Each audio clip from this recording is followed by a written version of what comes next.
वीनापुर गांव में कलावती अपनी दो जवान पोतियों के साथ रह रही थी। कलावती के बेटे की एक हादसे में मौत हो चुकी थी और बहू को गांव वालों ने चोरी के इल्जाम में पीट पीट कर मार डाला था। चंदा, तू खाना बना ले, मैं मछलियाँ ले आती हूँ। दादी भी क्या आपके साथ जा रही हैं? आप अकेले इतनी सारी मछलियाँ कैसे ला पाएंगी? हाँ, दादी भी तो मेरे साथ जा रही हैं। तू चिंता न कर, अगर मछलियाँ ज्यादा हुई तो मैं उधर से बेचकर ही घर लौटूंगी। तब तक तू घर का काम कर ले, ठीक है? ठीक है, और अगर आपको ज्यादा लेट हुआ तो मैं दुकान पर ही आ जाऊंगी। माला का परिवार मछलियाँ पकड़कर शुरू से ही अपना पेट पाल रहा था। अपने माता पिता के नक्शे कदम पर चलते हुए माला और उसकी छोटी बहन चंदा भी मछलियाँ पकड़कर अपना भरण पोषण कर रहे थे। अब माला तालाब से मछलियाँ जाल से निकालती है और सीधे जाकर बाजार बेचने पहुँच जाती है। अरे माला, अब तो तेरी उम्र हो गई है, शादी ब्याह करके अपने घर जा। क्या यहाँ तू अपनी इस बुढ़िया की सेवा कर अपनी जवानी को खराब कर रही है? अगर मैं आपको कहूँ कि अब आपकी भी उम्र हो गई है, क्यों नहीं और औरतों की तरह घर में बैठी रहती हैं आप?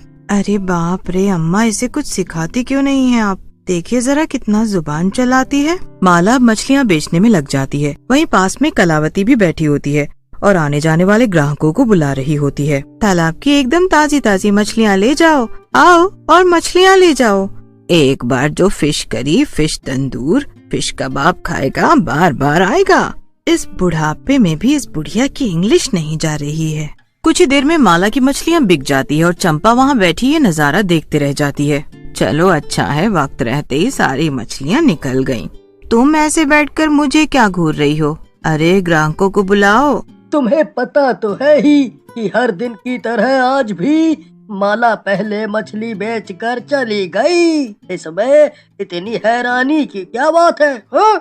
हाँ तो क्या आज भी पूरे रात यहीं बैठने का इरादा है? घर नहीं जाना क्या हमें? कल वाली मछलियाँ भी बची हुई हैं। इधर कलावती और माला घर आते हैं और सभी बैठकर खाना खाते हैं।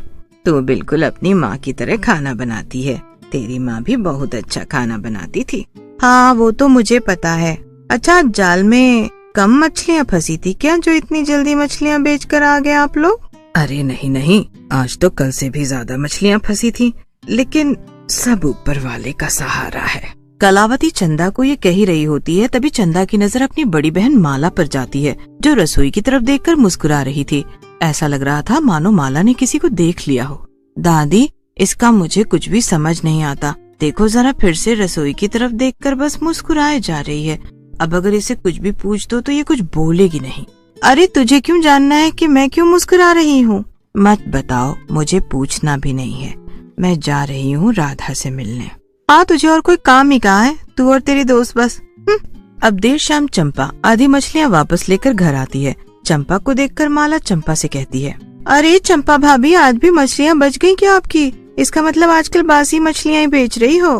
तुझे क्या मतलब मेरी मछलियाँ बिके या ना बिके? अरे तू तो लोगों को फंसाकर अपनी मछलियाँ बेच लेती है। मैं बेचारी ईमानदारी से कमाकर खाना जानती हूँ। क्या मतलब आपका कि मैं लोगों को फंसाकर मछलियाँ बेचती हूँ? समझदार को इशारा ही काफी है। अब मेरा रास्ता रोकने की जरूरत नहीं है, मुझे और भी काम है। माला को चंपा की बात जरा भी अच्छी नहीं लगती और घर में चली जाती है।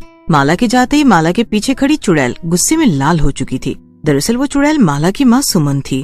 अब माला घर में जाती है, तभी कुछ देर बाद चंपा के घर से चिल्लाने की आवाज आती है। अरे भरी टोकरियाँ रख कर गई थी, न जाने कौन चुरा ले गया। अरे रे रे रे रे, ऐसे आंगन में मछलियाँ छोड़ कर जाओगी तो बिल्ली कुत्ते मछलियाँ खाएंगे ही। इसका मतलब मेरी मछलियाँ बिल्ली खा गई हैं। हे भगवान, एक तो वैसे ही कमाई नहीं हो रही है और जो मछलियाँ पकड़कर लाई भी थी वो भी बिल्ली सफा चट कर गई। ये सब माला की वजह से हुआ है, उसने ही आते ही मुझे टोक दिया था। हाँ, क्यों नहीं, सारी गलती मेरी पोती के सर पर डाल दे। सुबह तू लेट उठी थी, वो भी मेरी पोती की गलती थी। बड़ी आई मेरी पोती पर इल्जाम लगाने वाली। माला वहाँ से तुरंत अपने घर आ जाती है और घर आते ही वो अपनी माँ से कहती है, जो कि एक चुड़ैल थी और वो सिर्फ माला को ही दिखती थी, आपको क्या जरूरत थी चंपा के साथ ऐसा करने की? आपने उसकी मछलियाँ खाई है ना माँ?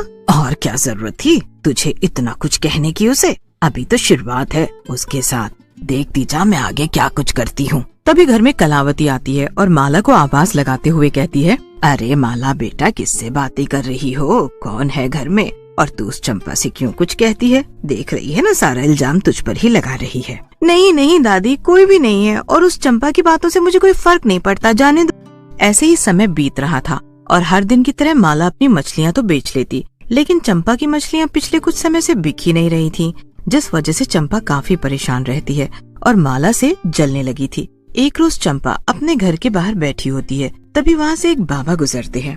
ओम भट्ट भट्ट स्वाहा, यहाँ इस घर में किसी बुरी शक्ति का वास है, कोई बुरी शक्ति है आसपास।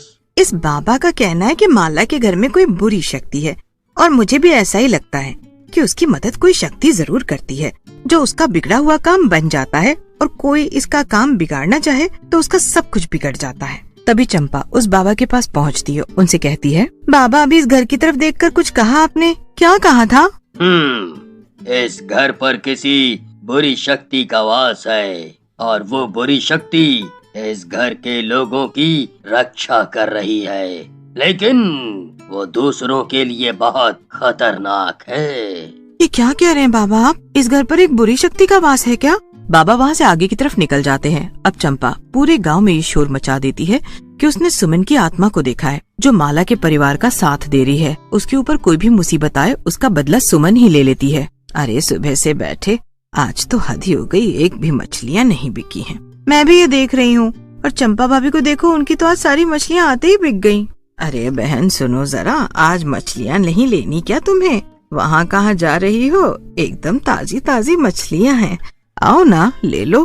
अरे ना बाबा ना, जिस घर में चुड़ैल का वास हो उस घर से मैं भला मछलियाँ कैसे ले सकती हूँ? ना बाबा ना, मुझे अपने बाल बच्चे बहुत प्यारे हैं। दादी अभी ये क्या बोल कर गई, आपने कुछ सुना?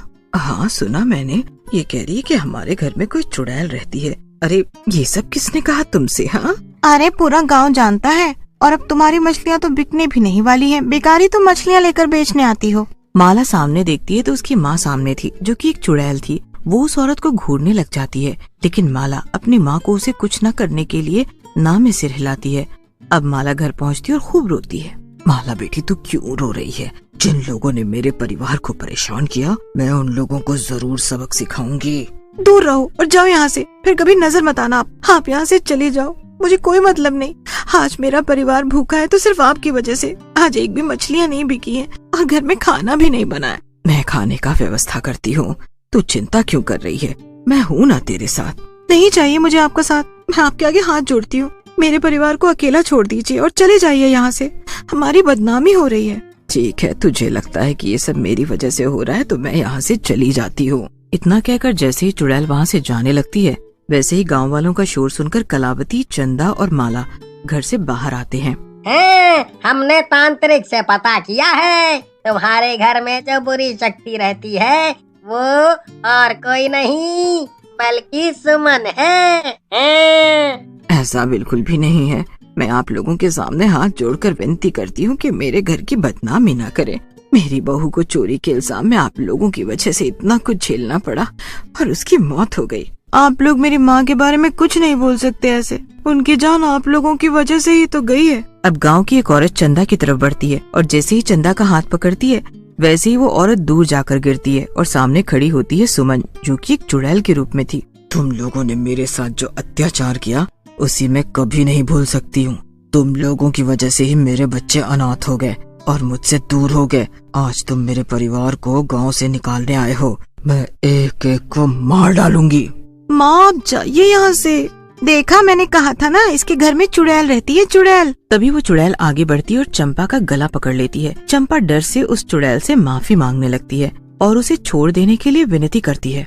आज तू पूरे गांव वालों के सामने सच कबूल करेगी कि उस दिन तूने मुझ पर चोरी का इल्जाम लगाया था और वो इल्जाम झूठा था और मेरी मौत सिर्फ तेरी वजह से हुई थी। गांव वाले तो मूर्ख थे जो बिना कुछ सोचे समझे तेरी बातों में आ गए। हाँ, मैंने ही सुमन पर झूठा आरोप लगाया था और उस आरोप के कारण ही गांव वालों ने सुमन को मौत के घाट उतार दिया था। तो मेरी बहू की जान लेने वाली ये चंपा है, बेटा मार डाले से।